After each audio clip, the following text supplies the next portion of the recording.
and nothing of value was lost.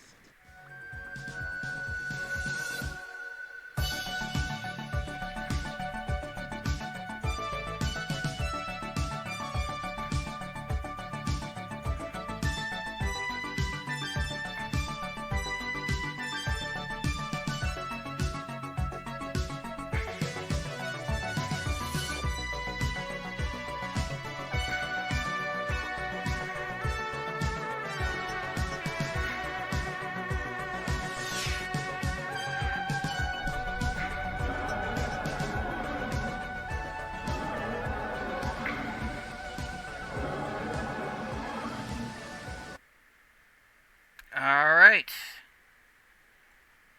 Calling Dr. Howard, Dr. Fine, Dr. Howard, to episode 444 of an Unearthly podcast streaming live on the 29th of March, 2022, and featuring Reset, written by J.C. Wilshire, and starring John Barrowman as Jack Harkness, Eve Miles as Gwen Cooper, Bern Gorman as Owen Harper, Naoko Mori as Toshiko Sato, Gareth David-Lloyd as Yanto Jones, and guest starring Freema Agyeman as Martha Jones. Reese, who's that? That's not somebody we just started giving a bigger role to this season. But he's not I in am this episode. right. I am Bill Sylvia, the one in black, and 4 represents death. I wonder if anyone dies in this episode. With me are Randy Ronson McCulloch Oh, I am so tired. and Alex Fireheart. God, Christmas really came early with this episode. Mad Matt Winchell is taking some time to recuperate from work this evening, so he will not be with us. We will assume. I assume we will be shaming him next week. Yeah, I'm still behind on the shames, and I'm ashamed that I'm behind on the shames. So how's everybody's week been? Not too bad. Basically, up until the weekend was still just marathoning some wrestling stuff because there's been like a tournament in Japan that I've been following. That was going basically all month, and the finals were on the weekend just gone. And surprisingly, the Brit won it. um, Which is funny because someone I was talking to absolutely called that was going to happen, but still. Aside from that, basically just gaming and like finally finished watching a documentary that I'd started like weeks ago about Focus. Which I will say, because I don't really bother talking about docos and geek talk, but this was kind of funny, and I brought it up in the text chat. It was a documentary about folk horror on the streaming service Shudder, and out of nowhere, at one point, the John Pertwee first opening starts playing, and I just laughed my ass off because I'm like, "What the hell?" And then I'm like, "Oh, wait, yeah, there's probably at least one episode they could probably talk about in a folk horror documentary." And it ended up being the demons. So I was like, oh, okay. Yeah, you would think they'd cover more of the Tom Baker era, the Hinchcliffe era. The Tom Baker era is more classic horror than folk horror, I guess. Yeah. So on my end, I finally managed to start collecting data on a study that's been delayed for over a year now. So nice that that's finally been properly set up. I also noticed that according to my Fitbit, between sleeping and naps, my average sleep last week, up through this past Sunday, was 9 hours, which is about 2 hours over my average. So either I'm sick or I'm working extra hard and need the sleep. Maybe both, who knows? But I don't think I'm sick, so maybe I'm just working extra hard. At least that's what I tell myself. Well, I have been trying to get my life back on a regular schedule. As you know, I came back from the hospital last week. Yep. It was my second day back on our last podcast. I'm a week in now. I was just getting things in order when Erin takes a trip up north, giving me the weekend off, and when she comes back, she brings back 2 3-month-old kittens. And these are now our kittens. Yay. Since then, my average sleep per day or per night has gone from 7 to 9 hours to 5, Less yay. maybe less. Because I have to stop the kittens from doing things like attacking my headphone cords. Or getting into places they're not supposed to. Mm-hmm. It is literally wearing me thin. And then on top of that, Aaron and I had a touch of food poisoning yesterday from some bad Chinese we ate on Sunday.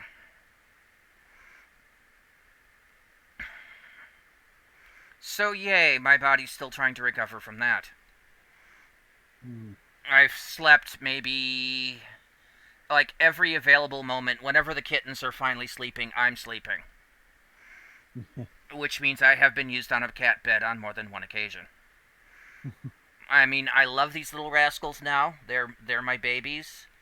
They're cute, but oh, can they get into trouble? I kind of want to tape that, and anybody who is like anybody who's like, oh, being a human parent is so different from being a pet parent. Play back that experience and be like, sound familiar?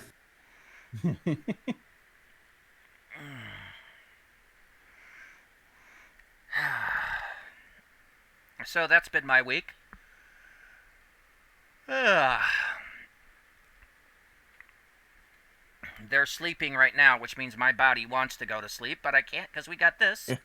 So let's just get down to the show, shall we?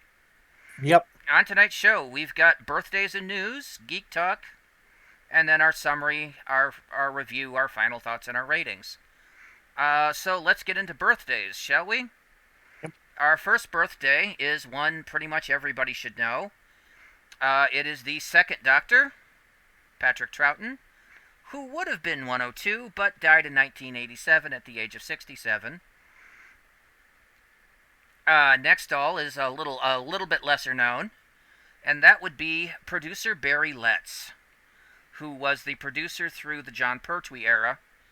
He would have been 97, but he died in 2009 at 84. And if you don't recognize the next one, it's only because of the time since he's actually been on screen, and that is the birthday of Gareth David-Lloyd, who plays Ianto Jones in Torchwood, which we're reviewing. He turned 41. And finally, you might not recognize this one.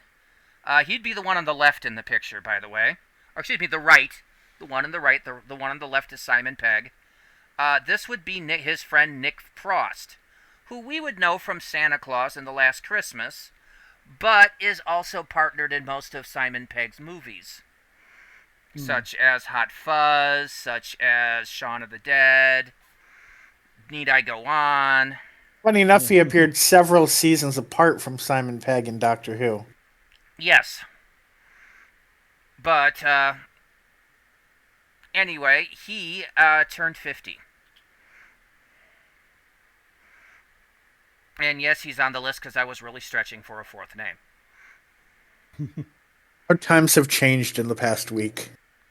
So, happy birthday to Patrick, Barry, Gareth, and Nick.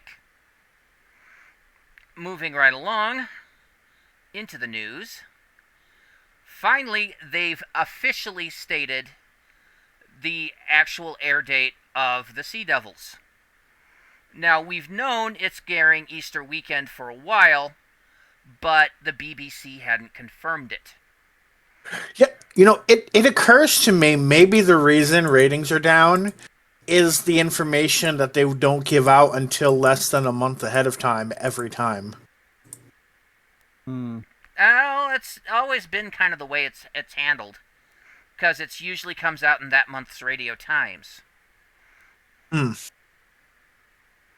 I feel like in the past we knew the dates for specials longer than a month ahead of time, or the starts of seasons. I don't know. Maybe No, I'm wrong, no, but that's what it feels like. not that I'm aware of. I mean, we always knew that the Christmas specials were going to be on Christmas, but we didn't get the exact time until, when we'd be getting it now. But yes, The Legend of the Sea Devils will be on Sunday, April 17th, aka Easter Sunday. I don't think they've released the time, but from what I have heard from rumors, it's going to be... Oh, it is. Likely at 7 p.m. British Summer Time on BBC One, and 2 p.m. and 8 p.m. on BBC America Eastern Daylight Time. So that's what I know that's what the Cold Box had been speculating as of a couple weeks ago, so that makes sense that those were the open blocks they saw in programming, so right. Oh, it says likely. So actually this is still based on that's still based that past coverage. It's still not official. No, it's based on the holes they've seen, so right.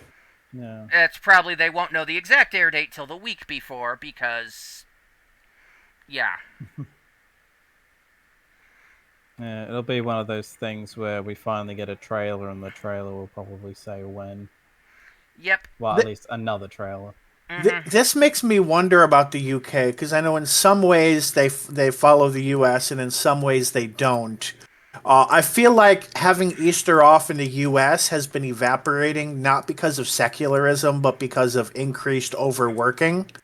I wonder if that's the case in the UK at all. I have no clue. I mean, Easter itself is always on a Sunday, and, most people don't work Sundays unless you're, retail or,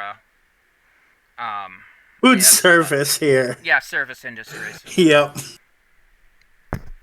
But most white collar jobs, as we would call them, tend to be Monday through Friday, 9 to 5. So.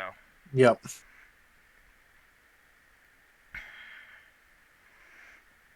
So that's the only major piece of news other than Big Finish, and there's only one new release this week from Big Finish, and that is Torchwood: The Black Knight by Lisbeth Miles. This is a full cast audio drama, which is, I think, the first time we've seen one of those from Torchwood in a while. Does Harkness have a flesh wound?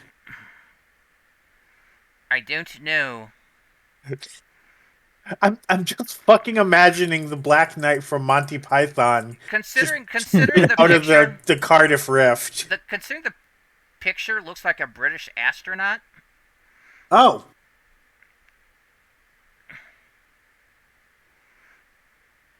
I think they're not referencing Python, but something else. I mean, it's probably still semi-authorial, but maybe not. Maybe something else as well. Mm-hmm. I wonder if they, named a spaceship or something after the Black Knight from Python. Not from Python, from Arthurian legend. Right. Which was not the same as the Black Knight from Python, the Black Knight from Python was based on it, of course. Yep. Anyway, that's what we know about that. That is all the news we have. Moving on to Geek Talk, the first one is Bill, and he wants to talk about Season 2 of Yashahime. Yes, so this week I went to catch up on Hanyō Yashahime, and I was glad that I did because this was the week that the final episode of Season 2, and I presume the final episode ever aired, but they might be wrong. So Season 1 I criticized a lot, especially for pacing. And after looking at Season 2, what I really think happened was I think that they went to the executives like, we have a story that's going to take somewhere between 30 and 36 episodes to tell. And the executives were like, well, we can give you 24 or we can give you 48. They're like, well, I guess we're going to stretch it out to 48. Because I feel like a lot of the pacing issues were gone in season 2. Not all of them, but a lot of them. It was paced a lot better. It started off with a lot more action, and there was a lot of, the main characters kind of, their powers becoming more unique, kind of figuring out, I think I mentioned, like, it was Sashomaru was playing some sort of long game, but you had no idea what it was in season 1. So the first half of season 2 was kind of figuring out how all of those pieces fit together, what exactly was going on, and developing the powers to kind of wrap up that arc. And then the latter half of season 2 was kind of basically dealing with the big bad and kind of related plots to that. Definitely the original Inuyasha cast appeared a lot more in season 2, but they usually kind of did their own thing. There's only a few times where they're fighting alongside the new characters, but they do have kind of family moments together. So I said Yashahime season 1 felt like kind of mid-grade fan fiction to just kind of get your fix, but not be as good as actually reading or watching Inuyasha. Season 2 is kind of in between. It's better than Yashahime season 1, and it's probably better than the worst season of Inuyasha, which would probably be the part where they had a ton of filler in it. If I were to think about it, so it's probably better than that, but it's definitely not as good as like the highs of Inuyasha. There's definitely some plot holes, some rushed things, some things that weren't explained well. And in general, it's not as polished as it could be, but it's also a step up from season 1. The final episode is basically kind of a wrap-up and an epilogue, which makes it look like the show's over. They're only doing those 2 seasons. But it wouldn't be the first time that someone turned around and be like, okay, well, it was too popular to end, so we're just going to do season 3 for no good reason. I do not think they should do a season 3. I think it met a natural end point, but you never know what's going to happen. True. I'll probably watch it if they do season 3, but I don't think they should. All right. I mean, I was almost going to speculate that, like, it might be one of those things where, like, the manga version of it just keeps going, and then maybe they pinch stuff from that. But seeing that this was, I don't think Yashahime was ever associated with a manga. It's like Dragon Ball. It's the reverse. It's like DB Super in that it's the reverse, where the anime came first, and then there's a manga adaptation. Oh, is there a manga now, or are you saying maybe? There is. Okay. It started in 2021, so it's probably just going through like all of the stuff the show has done, and then like maybe it'll do its own stuff. Do you know who's making the manga? Like who? It's written by Takashi Shina. Okay. Who is not the same person that wrote the anime. I recognize that name though. It's being published by Shogakukan, and it's in Shonen Sunday S. So Rumiko Takahashi has nothing to do with it either. Oh no, she just did the character designs, and then she said, "I'm out." It's like Dragon Ball GT. Yeah, so it's more GT than Super in that way. So if there's a manga going on, then they might do a season 3, which, like I said, I don't think they should. But I'll probably watch it if they do. From what I can tell, there's no news about a season 3. But we shall see. Right. I mean, God knows the Bleach manga, I think, is still going, but the anime got cancelled ages ago, so...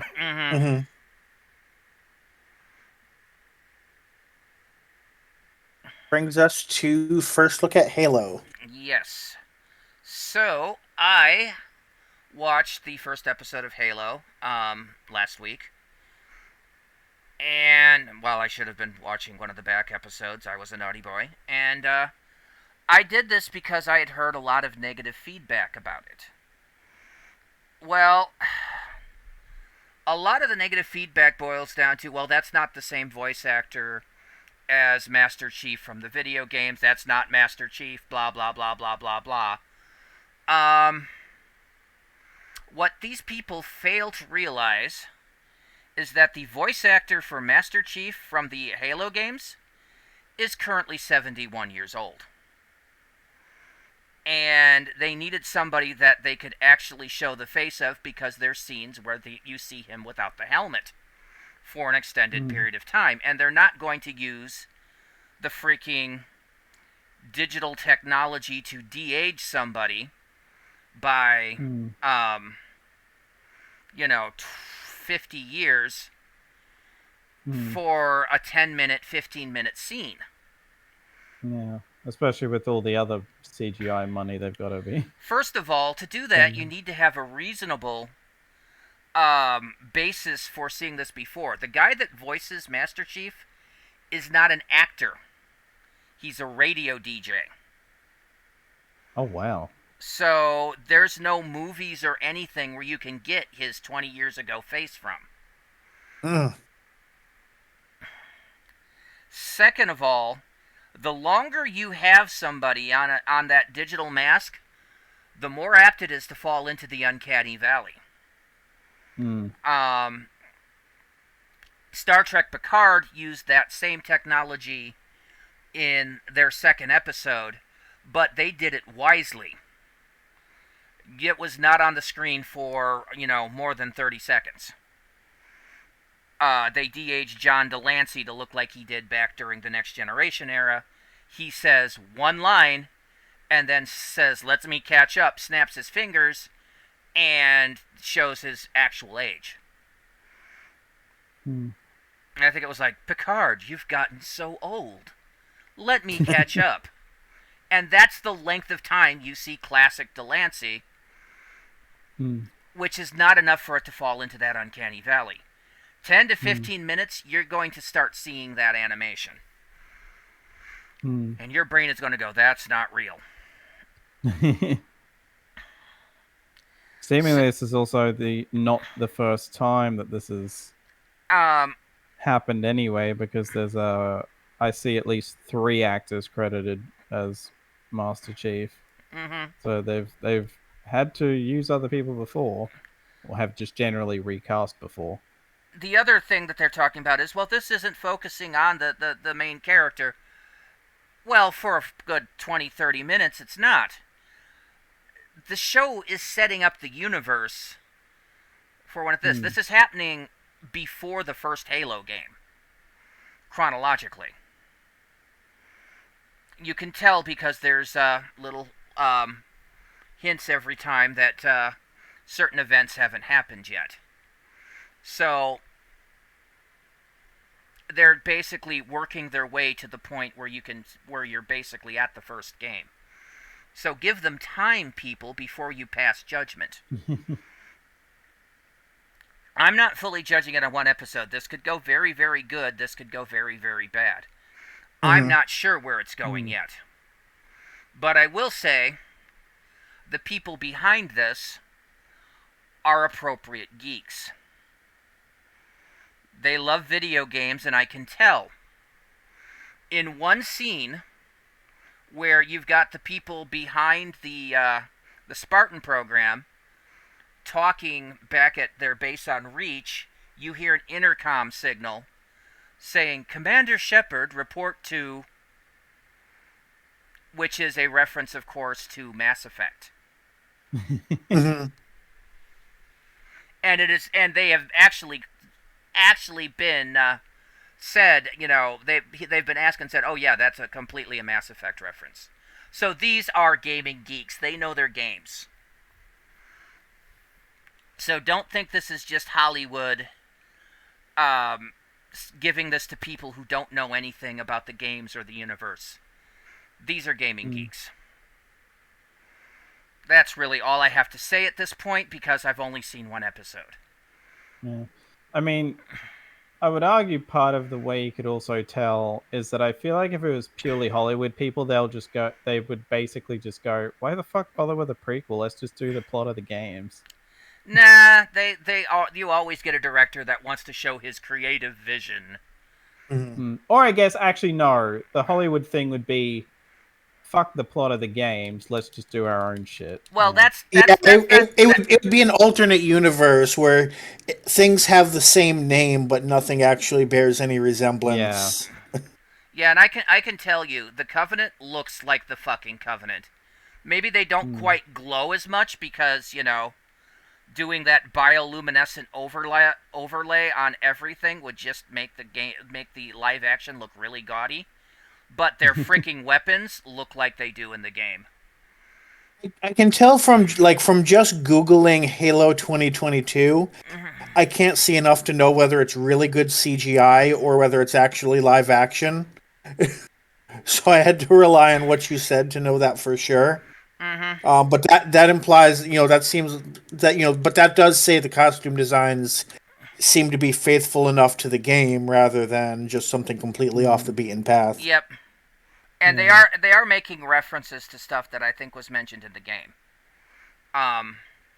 From what I can tell in this, Cortana's not a thing yet, but it's something that they're wanting to develop. So it's they're trying to establish the universe. So it's definitely not set in our universe where Cortana's already a thing. Yeah. Well, our Cortana was named after their Cortana, so Right. Time travel's a bitch. yep. So that's all I have to say about Halo. Give it a chance, guys. Don't prejudge. I will say it seems like TV was probably TV/streaming was probably the better option than a movie anyway, because movie wouldn't really be able to get much done. Yeah, and that actually says about a lot of things. I do think Dune would do better as a series, because you'd get time to explore all the nuances of the plot. Just don't hand it to sci-fi.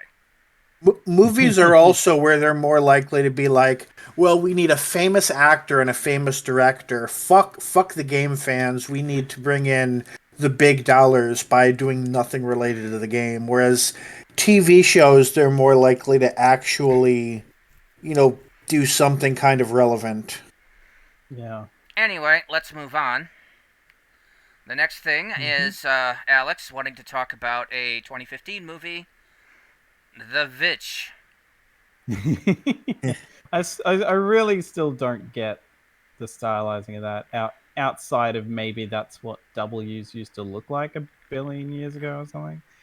But yeah, I did finally get around to watching The Witch, which I feel like you could basically bundle this in with movies like Hereditary and Midsummer. I guess more so Midsummer because Midsummer is also folk horror. But yeah, very you kind of know where this is gonna go, whether you know what this is likely inspired. I mean, this seems less directly inspired by something, whereas you could argue Hereditary has some inspiration taken from Rosemary's Baby, and Midsummer's been compared to The Wicker Man a lot, whereas I don't know horror well enough to be able to even speculate what The Witch could maybe be inspired by, if anything, as far as existing movies go anyway. I will say it was an interesting touch that they actually do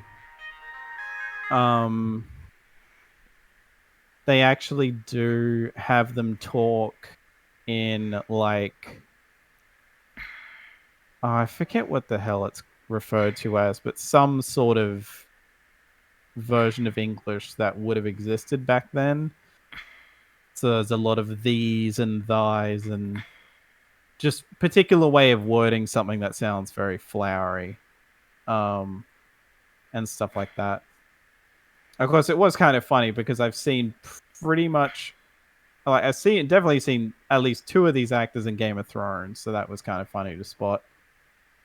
And the main actress has gone on to do, I would say, bigger stuff than this. I could be wrong. Uh, yeah, this is definitely a movie. Like I'd had the end. Well, not so much the ending, but where this is going spoiled for me.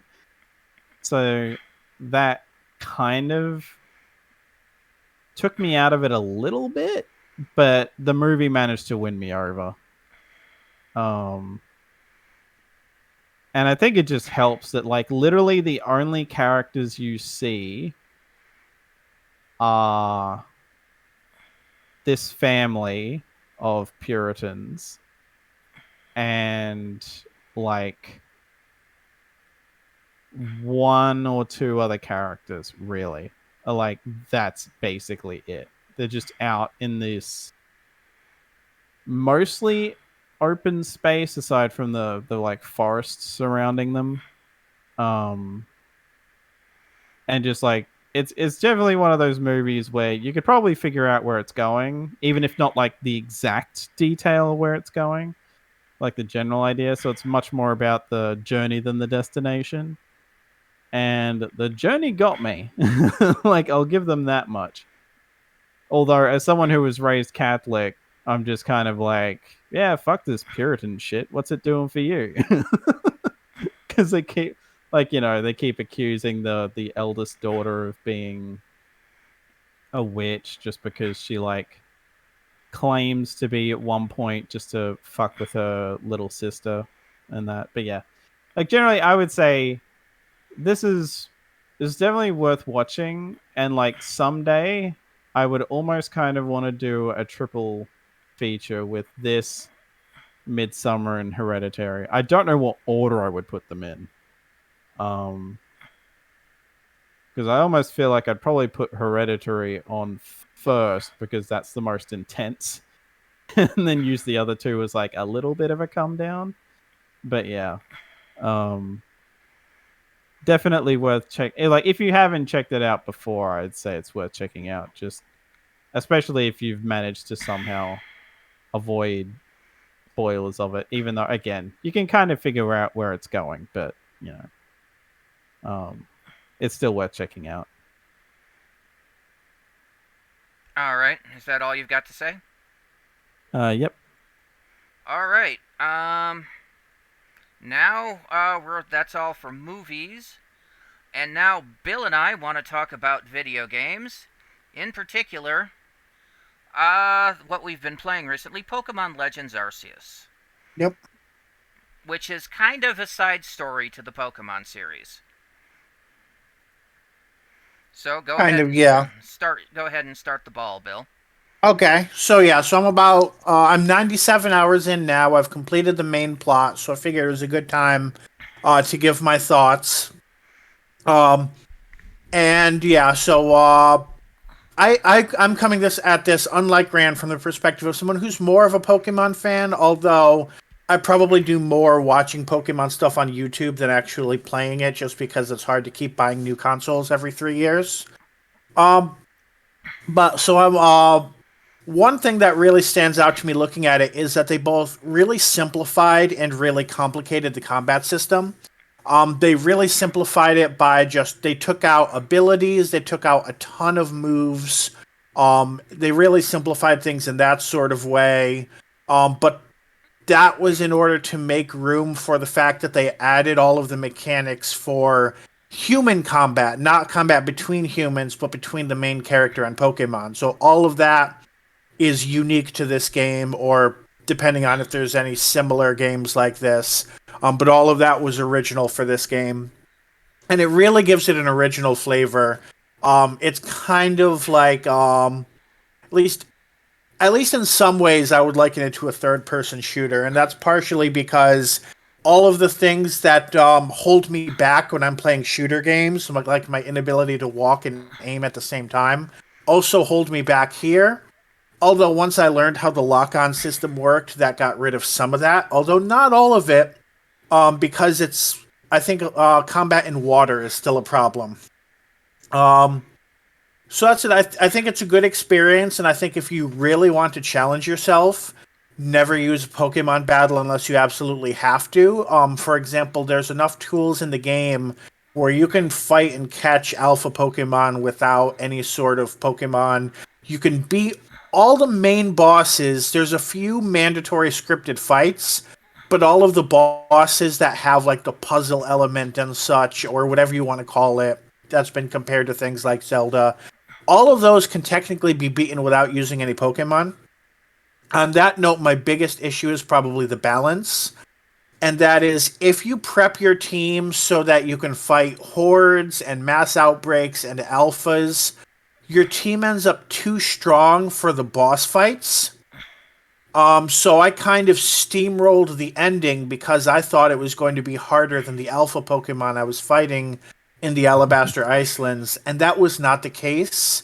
The boss of the Alabaster Icelands was probably the hardest fight, harder than either of the ones in the end game of the main story, so I felt that was a little bit of a letdown, because it's kind of you either build your team for exploring, and then you're kind of fucked if you end up in a fight that you can't win, or you build your team for those difficult fights, and then you kind of steamroll everything else. So I think that was a little bit of a balance issue. It's relatively minor, but that's probably the biggest problem I have with the gameplay.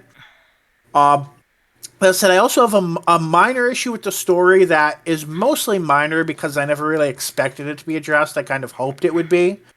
So Japan has a similar history to the United States in the sense that a lot of the land was, people who came from another place, in this case the Asian continent, and kind of took the land, or kind of integrated themselves into the natives that were already there. And this is kind of what's happening in Legends Arceus. And I wondered if they would do anything to talk about colonialism in any way, but I kind of didn't expect it because the Pokemon Company is kind of like Disney in that way. So instead of talking about how the colonialism actually went down, they basically say, oh, the original people who lived here, they just kind of disappeared one day, and then some other people came, but they were too busy fighting amongst themselves, so this other group that is the group that you're kind of allied with was needed to kind of bring peace to the region, and it's all of this saviorism bullshit. So it's kind of annoying, but it's not surprising. So I can't be like, oh my god, I hate it, because I knew I was probably getting into some sort of bullshit like that. So altogether, pretty good. It's not flawless by any means, but it's definitely a positive step for the Pokemon Company. And I look forward to seeing what parts of this are included in Gen 9 and what parts they're not able to. Yeah, so my take on this. First of all, if future Pokemon games were like this, you've now got an addict, because I freaking loved this. I played it mostly during my first stint in the hospital, and I was freaking addicted. I would play it till the battery ran low on my Switch, just let the Switch charge, and then play it some more. And I've gone through, I've beaten it. I have not done much in the post game, but I enjoyed it. It is meant so it is possible to just run the plot line and just steamroll your way through to the end. And so that does leave it unbalanced if you take the time, capture the alphas, and actually level Pokemon up. But that's right. One YouTuber I watched got to the point where they couldn't control their team at the end because they tried to do what you just said, but they didn't have enough stars, so all of their team members were just ignoring them by the end game. Mm-hmm. Yeah. So the best way to do it is kind of a balance, a good mix of doing some stuff, some side quests, etc. And yeah, I found the early bosses easy. The later bosses a bit challenging because it was a matter of time, just a matter of learning the timing. The boss in the Icelands took me many tries to get the timing down, so I wasn't getting killed before I could actually start doing damage. But you figure it out, you move on. The end bosses were a little bit anticlimactic. I don't have the colonialism issue Bill has with it. there are some other plot things that I kind of realized that do make my head spin. So doing a little research into the game, your main character is actually supposed to be the main character from, I think it's Diamond and Pearl. That's a fan theory. Nothing's confirmed. Nothing's confirmed, but they do look remarkably alike. Mm-hmm. And by the end of it, he's basically left in the past. You are your own great-great-grandfather. You are your own ancestor, yes. It's Philip Fry issues. You don't expect to walk into a Pokemon game and wind up with the Philip Fry scenario that you're your own ancestor.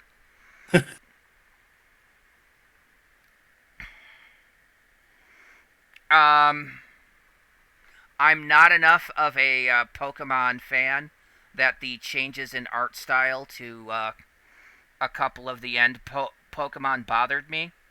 Because, like, the new forms. Yeah. No, not the Hisuian forms. I mean the origin forms. Yeah. Of the final dragons. Yeah. They didn't bother me. I will say, my ongoing issue in the game is that Arceus is a dick. The supposed god of all Pokemon just does this because he can. It's like, yeah, I'm just going to take you and throw you into the past, and if you don't like it, fuck you. There's more explanation of that when you finish the main quest of the post-game, but that's all I'm going to say. Yeah, he's still a dick. Well, I mean, Fair enough. He's a deity, so it kind of figures. At least he's not turning into a swan and, making merry with the populace. Mm-hmm. I will say I wasn't that much of a Pokemon fan before I played Pokemon Go. Really, but I only kind of played it idly. Since I've been playing this, Sylveon has become my spirit animal. Don't ask why, I've just kicked more ass with a Sylveon than I have with anything else. It's called Moonblast, bitch. Misty Terrain Moonblast and die. Anyway. I just love the game, and I'm really looking forward to see what they do next. Like I said, if they made all Pokemon games like this, I would be addicted scum. And yeah, that's all I've got to say. For our final review, that would be Alex talking about the PlayStation 2 game, Primal. And I'm sorry the picture's so small, it's the only one I could find. Yeah, in hindsight, I probably should have gone looking for one. But anyway, yeah, I forget honestly how long ago I actually finished this, and just like kept forgetting because it's just a game I was streaming, and those don't like immediately occur to me to bring up on Geek Talk. But yeah, like it's funny because ultimately this game I don't think is actually all that long, really.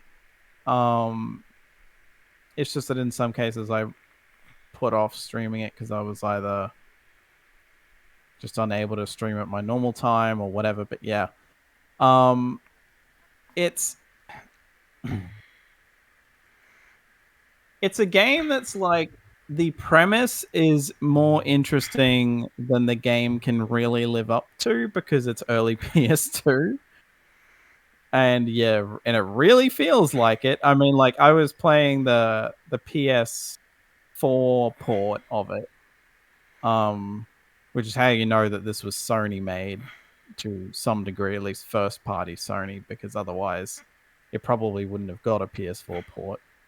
But it's that obscure game that I was still kind of surprised, because this is a game that I'd known about since the PS2, but just by the time I found out it existed, it probably would have just like flopped, I think, originally. So it just didn't do particularly well, so it didn't have much staying power.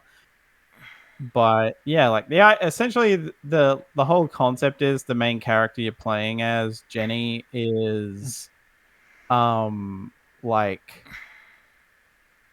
drawn into this conflict between a like I forget if they're specifically referred to as gods, but it's a god of chaos and a god of order. And they're supposed to like keep each other in check, but now the chaos dude is like trying to just fully take over and fuck everything up. So you're trying to work for the order side to bring everything back into balance, which is a very key difference. This isn't Star Wars where you're trying to wipe the bad guys out so much as bring everything back into balance. Trying to bring balance to the Force. Yeah. But like actually not, oh, we'll wipe out the other side and our side gets total dominion. And the idea is it turns out that she's like, and it shows up early enough in the game. Like it turns out she's technically part demon or something. And that's how these powers you get throughout the game are possible for her to be able to even use, because if she was just a pure human, she just wouldn't even be able to use it. And you get like 4 different forms, I think, over the course of it. You go to 4 different realms, and all this, and all the fighting styles are different. It's a bit clunky, just because, again, early PS2. So it's a game that I really want to see get a modern remake with like a leveling system or something, so you actually get stronger, and it's not just you're at a base power level the whole time. Which, like, to a point, once you actually get some of the later power-ups, like later forms, which it's not a matter of like when you get a new one you lose the old one. You have all of them, and you can transfer between. And it's interesting because even if you're knocked out, you're essentially, when you're in a form, you have 2 health bars. You have a health bar for the form you're in, and then that goes away. And that doesn't automatically regenerate outside of one of them, but only under certain circumstances. And then you have Jenny's base health, which can regenerate if you go long enough without damage. But if she gets essentially like knocked out, but even then, this is like an astral projection of herself because she's in a coma this whole time. This is legit happening, but it's a spirit form essentially, rather than her physical being. She, oh god. Anyway, yeah, but like, if she gets knocked out, you have a chance to get her a new form, and if you don't get it in time, she dies. But yeah, it's an interesting game. I would want people to check it out, just so the more people that check out the PS4 port, if they have a PS4 anyway, it's worth checking out, and then bugging Sony forever to to remake the thing to being less clunky and probably having more there. Even if it's just like a visual upgrade and like the fighting being less clunky. But otherwise, I would say it's worth checking out, but it is by no means a perfect game. I think that's about all I've got. All right. Well, that'll do it for Geek Talk.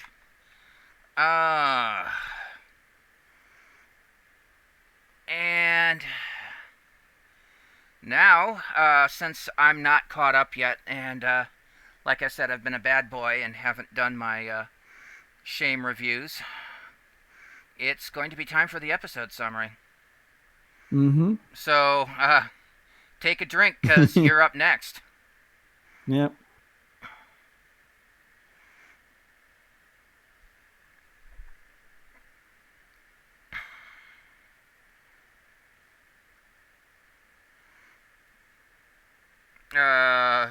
Give me a moment here. Mm-hmm.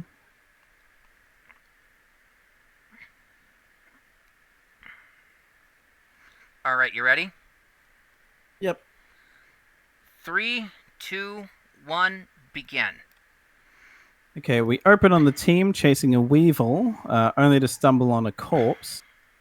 And seemingly the next day, Martha Jones arrives to help out with the investigation, which leads them to a woman who seems otherwise perfectly healthy, only to, after a bit of prodding and finding something else out, to admit that she used to be HIV positive until given a sort of miracle cure called Reset.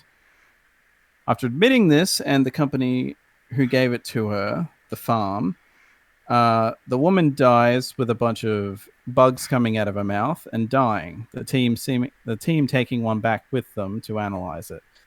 The bugs, which are later called mayflies, turn out to be alien, of course, and Jack and Owen try to confront the man running the farm, Professor Copley, only for him to have them kicked out, with Martha volunteering to go in undercover as a test subject. Despite getting a bunch of info out of the farmer's computers through technobabble, a mayfly breaks loose and almost attacks Martha, which leads to her being knocked out and captured by the security team and pumped with seemingly a double dose or more of Reset.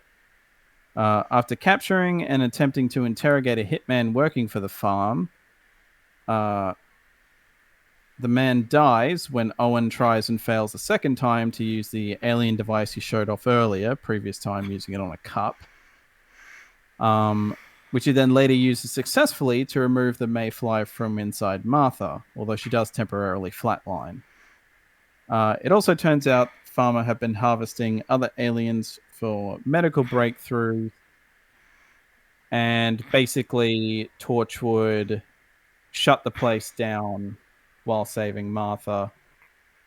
And in his rage, Professor Copley comes out after them and shoots Owen dead. We all cheer, and the episode ends. All right, that was about 2 minutes, 10 seconds. I wonder if I would fumble on the end bit there, because I realized, I got up to medical breakthroughs and then stopped writing.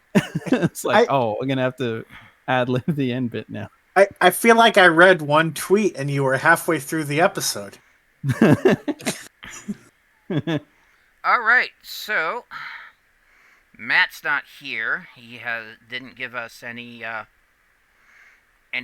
so let me roll the dice. Hey, that's not the website I wanted. I can't even keep dice around anymore. I bet. All right, looks like Bill's first. Okay, so I'm gonna say I like that even though there's a pretty obvious opinion we're supposed to have that the big bad is kind of in a shade of gray, in the sense that he's not doing this because he likes to beat the shit out of aliens or because he's getting money off of it, but he's actually doing it for a somewhat benevolent purpose, even though he's doing it in a super unethical, asshole-ish way. So I like the way that they kind of deal with, that sort of side of humanity a bit, rather than just the literal, the literal greedy asshole side of it. All right. Alex? By he, I mean the guy running the farm. I forget his name, but yeah. What did you like about the episode in general? Alex? I do know it's low-hanging fruit, but just Martha coming back. It was just immediately upon both of my rewatches, I just immediately couldn't help myself but smile, because I'm just oh, thank God. Here's a character who's actually likable. And she's not a Centauran plant this time. Yeah. It was generally a lot less flawed than the Torchwood team anyway. And it's like it is kind of funny because she is such a fucking breath of fresh air on this show. Well, then you'll continue to enjoy her because she's in next week's episode too. Right? Yeah. I think she's in 3. Yeah. It's either 3 or 2. But yeah, it's like it's one of those things where I almost wish. I mean, given what came out about the guy who played Mickey, probably better that it didn't because he was supposed to join as well. But it Yeah. would have been interesting if the original idea for Series 3, where Martha joined as a permanent team member, would have just been really interesting. Mm-hmm. And I mean, like, I doubt that Torchwood is ever coming back at this point, but at the very least, I'd be very surprised if they don't try to get her for like Big Finish stuff and just try to do stuff with her in that. You're if they saying haven't already. Freema Agyeman, or Yeah, I mean, she's done some 10th Doctor stuff. I was gonna say I thought her and David Tennant had done at least one box set. yeah. So like getting her back to do some Torchwood stuff Mm-hmm. could be interesting if the show is never coming back. Or I mean, Big Finish does a lot of different unit timelines, so they could. They're probably more likely to bring her in for unit, although they could have Torchwood cameos. Although, yeah, that said, we haven't seen her alongside Kate Stewart or Osgood yet that I know of, so that would be interesting. Yeah. I mean, like, hell, if they did a fucking Although an actual unit spin-off instead and it had her in it, that would be very interesting as well. Like on TV? Yeah. Like that could be interesting. Kate Stewart-led unit show would be very interesting. Although you might infer that Kate Stewart's already there. Because right. Didn't she say it was a woman who came and recruited her? Got an email from a woman that she didn't know, yeah. So depending on when this aired, I guess, is also where it forget if they ever show who was in charge during the Poison Sky. Like, we see, like, a person in charge of, like, the US branch of unit, I think, but never the UK.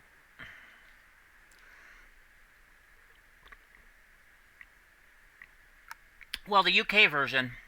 Sorry, I was drinking. The UK version was in turmoil when most of its staff got killed in Series 1. So probably they hadn't settled down yet. Although we did see somebody giving Martha orders in the Series 4 finale. Remember not to use the Osterhagen key?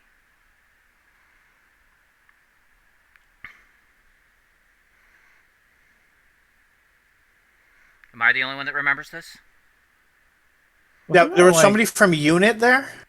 Yeah, there was her boss. Don't use the teleportation device. Don't use the Osterhagen key. Yeah. That I don't remember. Go rewatch the episode when you've got some spare time. I mean, I remember, like, an American man telling her stuff about that, and then, like, the old German woman. Yeah, well, remember, Unit's an international force. So her boss could very well be an American. At that time. Yeah. Because I guess I'm forgetting, was this was set after that? I think so. Right? Because they do seem to imply, like, there is, like... Yeah, because they're implying Mickey's her boyfriend, so... No. And there's... Well, there's general, like, conversations of they save the world together, so... Oh, wait. I assume... No, the boyfriend would be the doctor guy. That she okay. Yeah. Actually, wait, so this was... This would have been going on during Series 4. This would have been pre... Series 4 finale, I think, or shortly thereafter, depending on air times. I think it might have aired shortly after. Let me double check though. Torchwood season 2, because I know Children of Earth is supposed to lead into End of Time for at least Jack's cameo. So Series 2 of Torchwood aired between January and April of 2008. Is that the exact same time as... No. I'm loading that up. No, because Series 4 started around Easter. Okay, so this would have been before the start of Series 4. Yes. During the Russell T. Davies era, Doctor Who started at Easter. Oh, so this would have been her first appearance as a member of UNIT. This would have been pre-Poison Sky, pre-Centauran Stratagem. Okay. Yeah. I had always thought that this was after that, those 3 episodes of Doctor Who. Apparently not.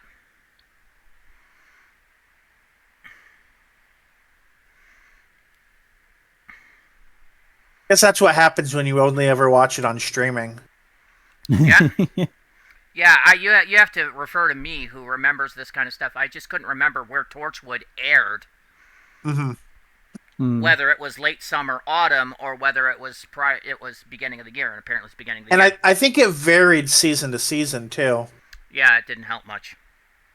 Because if I remember correctly, Children of Earth was kind of midsummer. Anyway, that was your thought. My favorite thing, really the whole plot line felt like it would be something out of a cyberpunk, or, well, with aliens in this case, but yes. But out of a cyberpunk, the corporation set up to do benefits is actually doing nasty things. I mean, it's a Doctor Who trope, too, but the way they were dealing with it felt very kind of something you would see from a cyberpunk module or something like that. So I enjoyed that. Makes sense. What didn't we like? And Bill, you're first. So mine is kind of a counterpoint to Alex's in that I feel like Martha kind of came off as flat here, and I think a huge part of that is we usually see Martha as part of a double act. Like she and Freema Agyeman and David Tennant play extremely well off of one another. And that's the issue a lot of companions face when you take them away from the Doctor. That whole dynamic is gone. And they seem like they tried to reenact that a little bit with Jack, but not very well. Like, not as much, definitely. She was, a more independent character, so she wasn't part of a specific double act. Jack was part of the ensemble, so he couldn't really be as buddy with her as the Doctor would be. So I felt like Jack. that, right? So yeah, I mean, if he spent the whole episode with her making quips, then that same dynamic could at least be attempted. But he had other things to do. So I felt like that part of Martha's character was a little absent.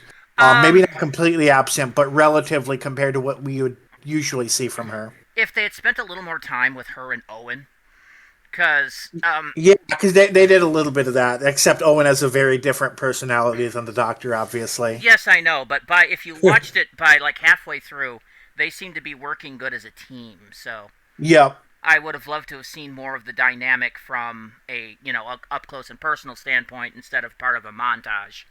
Right.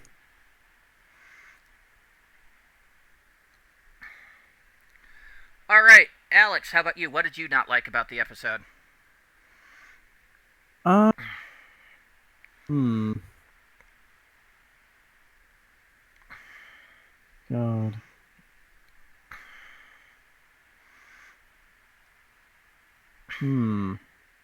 God, it's weird. I'm trying to see if I can narrow. Well, I say narrow down. Maybe it's just because it some of this just kind of goes. That I just Struggling to find something that really sticks out, at least off the top of my head. Um,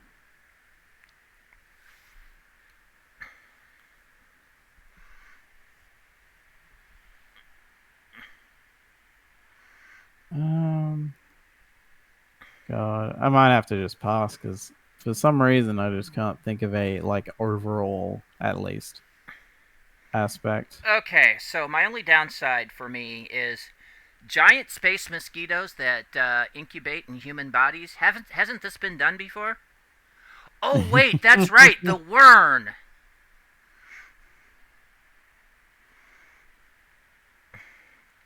Yeah, I kind of felt like this was just that these were just kind of Wern XPs, and I'm like, why couldn't you just use the Wern? Yeah, that was just the only thought I had. All right, favorite scene, Bill. Right. So I was trying to look up the Wern and see. Ark in I'm space. realizing it on the host spell. That was the Ark in space. Okay. I spelled it wrong, so I wasn't quite sure. So favorite scene. I think I already know Alex's favorite scene. So I think I am going to go with the one of Martha kind of coming up with the next layer to her cover story on the spot. I mean, that was it. It was such an expert companion thing to do. Although it's the sort of thing that, well, yeah, maybe a companion might be forced to, but probably not. But it was a good example of her autonomy. It was her having an opportunity to shine and not just be like, Owen's partner. Mm-hmm. Yeah. But yeah, they thought that scene was very well done. All right, Alex. I mean, I'm tempted not to go for the low-hanging fruit, but I already did once, so I will just go with Owen gets shot and dies. Hooray! Like the only thing that like kind of ruins it is that he comes back to life in the next episode. The thing is, and then for the rest of the show, but over the last few episodes, he's becoming less of an asshole. Yeah. He's starting to become a better person. Now he gets shot, and then next episode, I think we start to get the worst version of Owen. No. We get the confused version of Owen. It's like 1 or 2 episodes down the road from there, we get the worst version of Owen. Gotcha. He hits rock bottom. It's one of those things where like they started on such a low note that like by the time we get to here, he's not been like corrected enough to where like I can still care. Well, you see, the thing is for me, I'm starting to see it, so I was hoping that we would see that correction by like the season finale, and then this happened. Right. Yeah. Well, I mean that's why they went out of their way to be like, see, he's accepting Tasha's offer of a date. That means you like him now, right? You're invested in him now.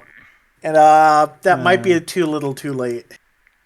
Yeah. I mean, generally, like, when his literal first appearance are, like, a scene with him void of any of the other Torchwood team is him having used an alien drug to basically date rape a couple and, like, I'm inclined to like this guy. Like, so, you're going to have to work pretty hard. And then, like, they just fumble at every opportunity to try and make you care, and they make him talk Gwen into sleeping around behind Reese's back and all that, and it's just like you have to work overtime and you're not really. Yeah, he started low, he kept going down, and then he started to move up way after. Yeah, like it's like if series 2 Owen had been the only Owen, then I would have probably cared a bit more that he died, or at least been like, oh, that's kind of crap. Well, it was still that kind of shock that main character just being killed like that, Hmm. that you're just like, oh shit. Yeah. And when it I guess they happened. might have been like, oh, it feels too like fridging if it's someone like Tosh, because she's too often like the damsel in distress character. So we'll do it to Owen instead. But the problem is, no one really cares about Owen Well, no, I mean, it was outside still the characters. it was still an oh my god, because until then I mean, they've gone a season and basically a half, a third, I forget where we are, without anybody dying from the main cast. I mean, yes, they got Susie in the first, but she was designed to die. Right. Yeah. And Jack, but he was also literally built to die. Yep. Over and over and over and over. Yep. So to see that happen, you're like, oh shit. Main cast members are vulnerable. It's Game of Thrones syndrome before there was Game of Thrones. It's also kind of like late entry slasher syndrome, where by that point you're rooting for the character to die. You guys so it were. doesn't I have the same wasn't. effect. I wasn't. I was feeling ambivalent on Owen at this point. I would say I was more apathetic than anything else.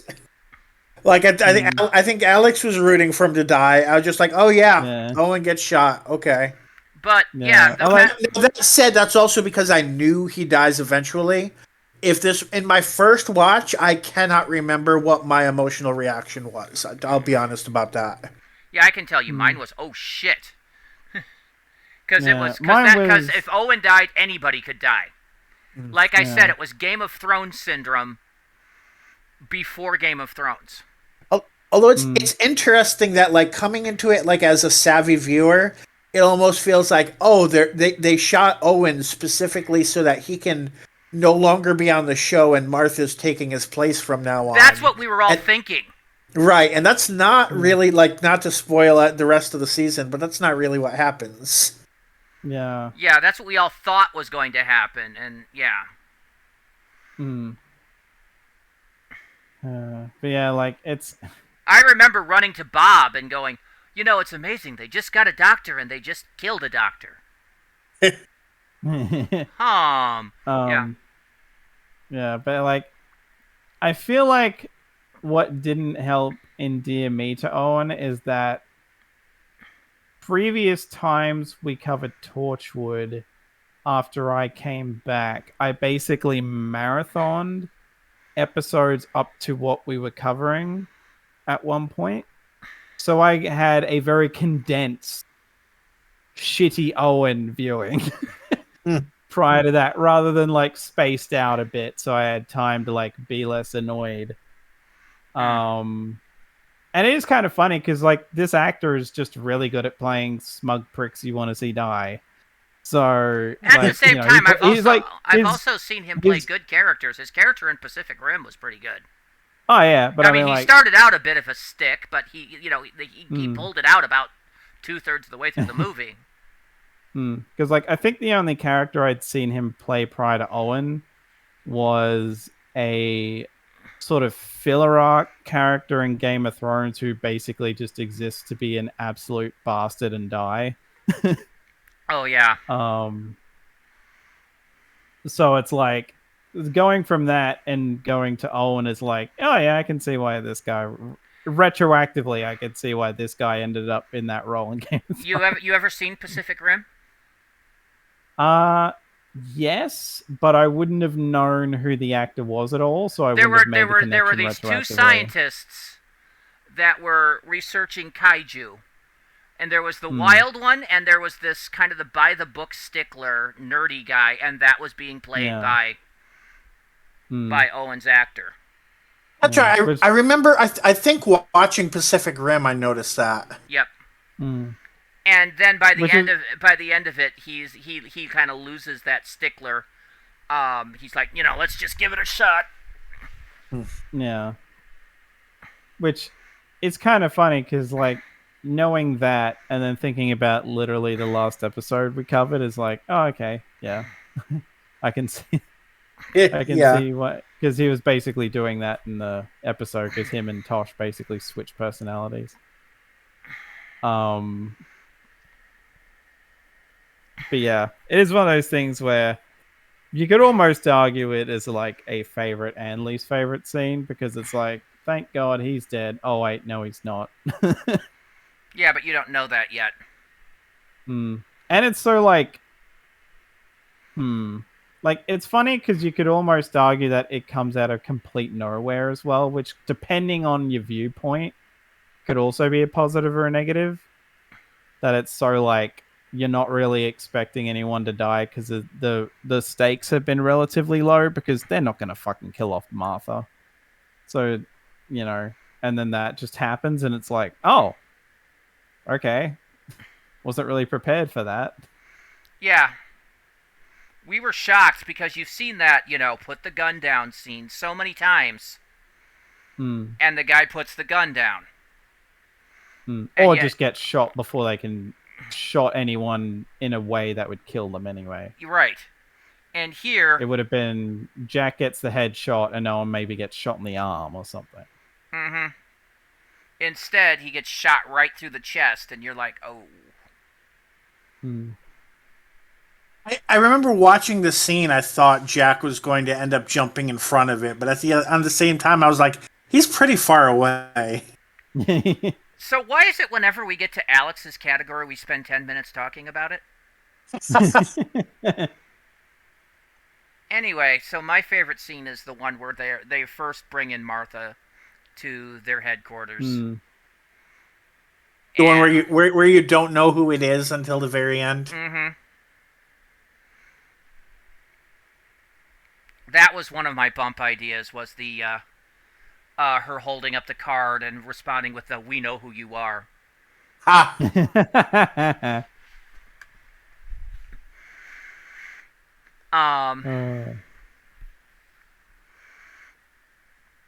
Anyway, yeah, I just liked it the way that you see Jack responding and just Martha and Jack and everyone else looking confused. It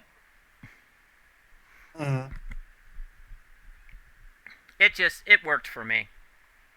All right, least favorite scene. Bill? I don't know if this isn't that bad, but it's the only one that stands out to me as one that I had a kind of really reaction to. And that was, I mean, I understand why they would not follow this for TV, but at least just from talking to people in both countries, the idea that, a scientist slash bureaucrat would, have their life fall apart around them and immediately have a pistol on hand to pull out and start waving at people. It seems much more something you would expect from a character in the United States than in Britain. At the same time, here's a guy who knows what he's doing is technically illegal and immoral. But he is... I don't know if illegal... Well, once he realized he was accidentally killing people and then started he was hiring intentionally a hitman killing to people. Kill people. Yeah. I was going to say, the aliens probably don't have legal rights because that's something that goes back and forth in sci-fi, but by that point, yeah. Yeah, that's the part of me that hit me as being very cyberpunk, by the way. Oh, yes, our test didn't work, and our test subjects are dangerous. Kill them. Yeah. That was very, very cyberpunk.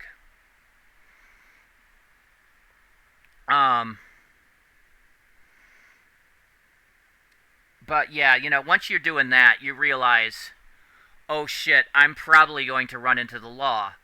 Technically... And I guess if anyone non-military has the clearance to pull strings and get a gun in a place with with restrictive gun laws, it would be someone in his position. Correct. Considering apparently the government was writing him a blank check. Right. Anything you want. But yeah, I didn't really have a worse scene than that, so that's what I went with. That and the fact that he probably had a gun in case one of those things escaped while he was in the area. Okay. Alex, your least favorite scene.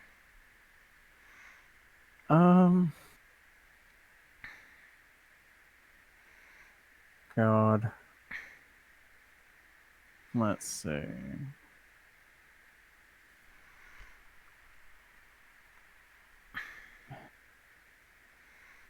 almost kind of feel like there's probably worse things, but off the top of my head, like it kind of bugs me that the first scene with Owen pulling out like that alien gadget just to show it off basically purely just exists as like, Chekhov's alien gadget. We're setting it once. The Chekhov's gun routine happens a lot. Oh, Yeah, here's an 'cause, alien device we've never seen before. Will it be important to today's episode? Probably. It's funny because just thinking about it, you could have easily had him pull it out the time where he uses it on the hitman, and that be the first time we see it, and it probably would have worked because we didn't necessarily need to have a rule of threes where it fails twice and then works. No, at the same time, though, trying to impress your fellow doctor. Your fellow alien tech doctor. Yeah. I mean, it's basically the medical equivalent of dick waving.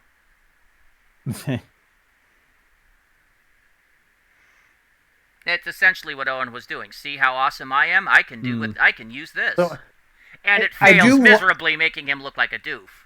I do wonder if he ended up in the final one, if he teleported her heart somewhere because her heart stopped beating and then she sat up. No, I doubt it. I think it was just her heart never started beating again. So I think it. Well, I don't know. I think it did. It never beat. It flatlined and then it stopped making any noise. I feel like it started beeping again. It's just that it flatlined for a couple of seconds and then she starts coughing and then it and then it just went dead silent. Because I was pretty sure it was the shock from dissolving the parasite. Not toxic shock, just bioshock. You've got this parasite sucking on all your systems, and then suddenly, like a snap, it's gone. Your body's just like, what the fuck?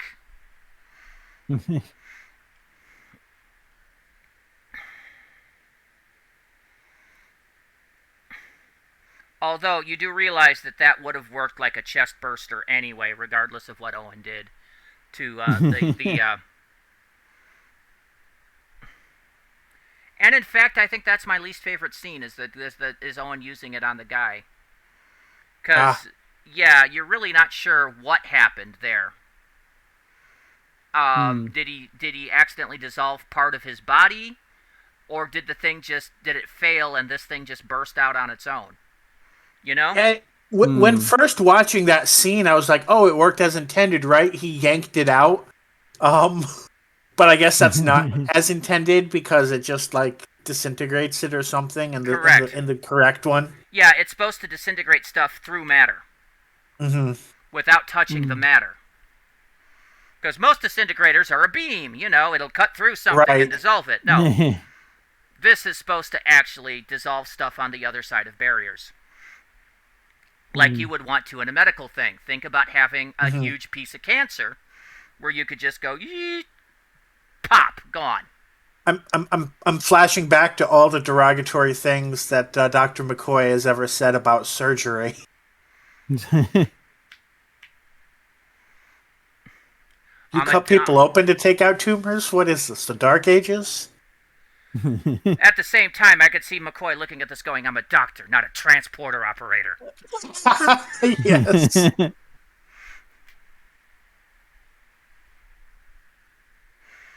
Okay. So, that's my least favorite. So, final thoughts. Bill.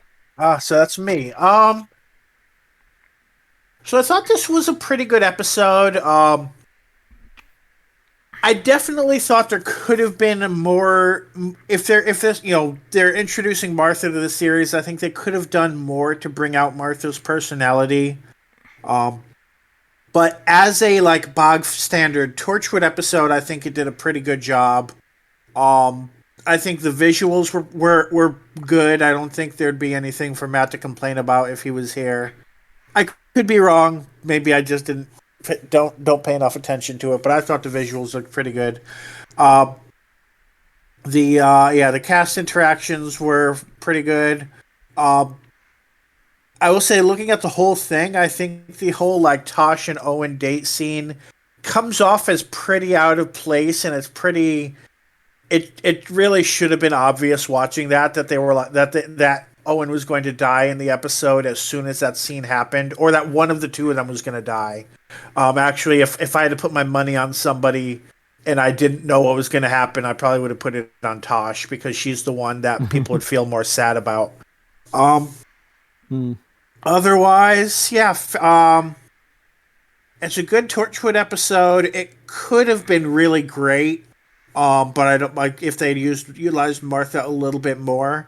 But it wasn't like they used her terribly either. They did have some good points, so I guess above average episode. All right. Alex? Yeah, this is definitely one where, like, I guess I didn't really think too much about how Martha was necessarily being used, but I was just kind of like, oh, thank God, a character who isn't, like, morally fucked on Torchwood, thank God. Well, if she had stayed for season 3, give him time. Maybe not as much because series 2 was trying to like correct that mistake. So if it had gone on, it might not have happened. But Then look what they at least look she what probably they did in Children of Earth. But yeah, generally, Martha felt like a breath of fresh air again. Watching this again, like I haven't watched this episode in years, but it was just like, oh, thank God, Martha's here. And it's generally nice that she generally has a lot of autonomy. Like she puts herself in all of these situations. She's not, I mean, like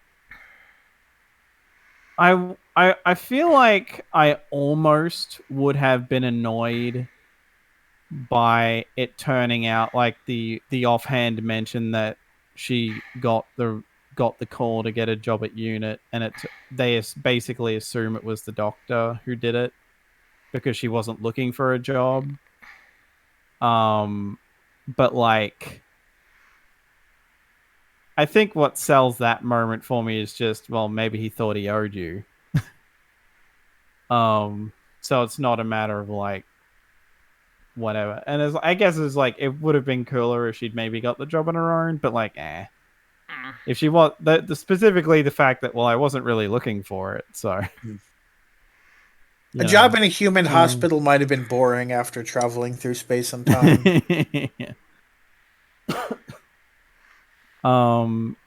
But yeah, it's like it's one of those things though where like interesting as the concept is and all that, I don't know, just something feels very anticlimactic the more I think about it. That it's just like, well, episode's over. We're just gotta, do some techno babble and all of their shit's shut down. And then the guy kills Owen, and it's just like, oh, that was remarkably easy. Like, ultimately, as far as like taking this organization down, given all the government ties and that it has, it's just kind of amazing that like, oh, yep, nope. Press of the button and they're fucked. Is kind of like, Like, I don't think this concept... Oh, maybe this concept could have stood up to like a 2-parter, but I don't know. Just something feels like I don't know. It just ultimately it feels like it's a bit too easy as far as like the actual resolution goes. But I don't know. Maybe that's just me. But yeah, like And like, as much as I'm like, yay, fucko, and he died, it's also like I know where this is going, so it's also like, just have to wait for him to die again later on. But you gotta judge the episode on its own merits, not its merits. Yeah. At the time, we thought, fuck, Owen's dead. Anything else you want to say? That's been it. I mean, like, I do kind of like that this is much more of an ensemble feeling episode rather than any one character necessarily being the focus. Because while it is nice to have focus episodes, it is also nice to have ones where, like, I mean, maybe you could argue Martha is, but it's mainly just because she's only here for a couple of episodes. But, like, the fact that there is much more of a group feel is also generally very nice. Given, like, I don't know if that is usually the standard. It feels like they're usually focused episodes. Well, they're not bogged down with their own personal problems. Hmm.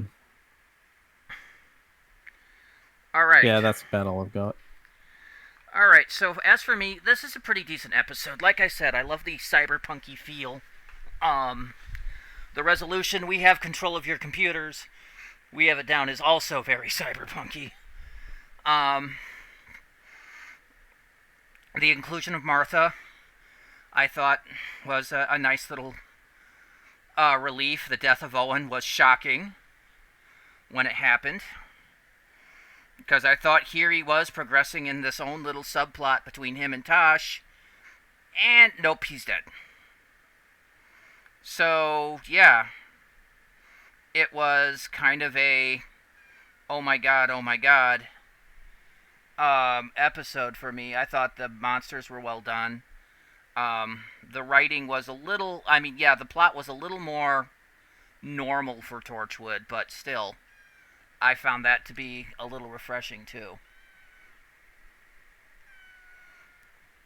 No weird sex stuff. No weird sex stuff. Yeah. Just a corporate conspiracy. Hmm. And, you know, little one, I would like you out of my way so I could see my laptop. Somebody woke up from nap time. I think that was our first Meow cameo on a podcast in quite a while. And it was this tiny little squeak from a tiny little kitty. Anyway, so we're at ratings. Bill, can you actually write down the ratings? Because I can't see the screen. Okay. Let me go back to the right tab. So I've been debating on mine, and it's between some of the 3.5s and some of the 4.0s, but I think it has more in common with 4.0 Torchwood episodes than 3.5 ones, so I'll go for the 4.0. All right, so that's a 4.0 from Bill. Alex? Yeah, pretty much I agree. Like, I know this is basically came down to, do I think this is better than Adam? Yes. Therefore, it's a 4. Okay. I actually like this one a little more than you guys. I'm going to give it a 4.5. Okay. It's nowhere near a 5. It's in the 4.3 range, but that rounds up. Mm-hmm. So that gives us an average of 4.17. I do not mess with the master sheet because I don't want to break it. The master sheet should be copying. I updated it earlier. Oh, okay. Well. Yep, it's updating right. Okay. Does that copy over to the rankings? I don't even know. Okay. Yes, it does. Oh, but then I have to resort it. I just have to resort it. At the moment, just because I tend to move it up in groups. And now the other one's up. I'm just going to go up to 4. Yeah, there's a whole bunch at the bottom from this season. Yes, okay. I know, because I just added them en masse while you were doing Geek Talk. Gotcha. But we have one more Torchwood next week, and I'll import them all after that. Okay. So at 4.17, that would make it at 148 out of... How many things reviewed now? 419. It is on par with Class Night Visiting. It is better than Torchwood Sleeper, and not as good as Sarah Jane Adventures Warriors of the Kudlak. So there you go. 147 out of 419 things reviewed. That is all we have to say about Torchwood Reset. Hey, so please let us know in the comments. What do you think about the episode? Do you think it should be? What would you rate the episode, and what were your favorite bits? Don't forget to like the video and subscribe and ring the bell to get our exports on YouTube, or follow us on Twitch to get our streams every Tuesday night. All right, so next week is our final Torchwood episode for this season. We will be reviewing Dead Man Walking, written by Matt Jones and starring John Barrowman as Jack Harkness, Eve Miles as Gwen Cooper, Bern Goman as Owen Harper, Naoko Mori as Toshiko Sato, Gareth David-Lloyd as Ianto Jones, Kai Owen as Reese Williams, and Freema Agyeman as Martha Jones. And we'll see if Reese actually shows up or not. We will see you next week. See you then.